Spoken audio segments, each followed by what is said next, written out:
শুরু করছি ভয় গল্পের পার্ট 2। তারপর আমরা সেটি তুলে মা বাবার বিছানার উপর রাখি। তারপর আমরা সব ঘরে দরজা জানলা লাগিয়ে একসঙ্গে জড়ো হই। আমরা 4 বোন একসাথেই ঘুমাতাম।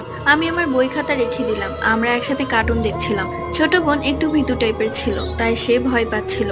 আমরা 3 জন ওকে সান্ত্বনা দিই। কয়েকদিন আগে মা বাবার 4 প্যাকেট চিপস এনেছিল, আমি ওগুলো নিয়ে আসি। আমরা 4 জন কার্টুন দেখতে দেখতে সেগুলো খাই। ছোট বোনের ভয় একটু কম। তারপর আমি মাকে ফোন দিই, মাকে ঘটনা খুলে বলি।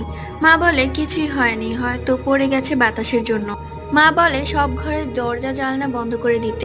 আমি বলি আটকেছি মা। মা ফোন রেখে দেয়। হঠাৎ অনেক জোরে একটা কান্নার আওয়াজ কানে ভাসতে থাকে। আমরা 4 জন 4 জনের হাত শক্ত করে চেপে ধরলাম। তারপর আমরা কান্নার আওয়াজটাকে ফলো করি, ওটা বাইরে থেকে আসছিল। আমরা বাইরে যাই না, আমরা আমাদের প্রতিবেশীকে ফোন করি। তারা বলে কিছু হয়নি, ঘুমিয়ে পড়ো। পরবর্তী গল্প পার্ট 3-তে।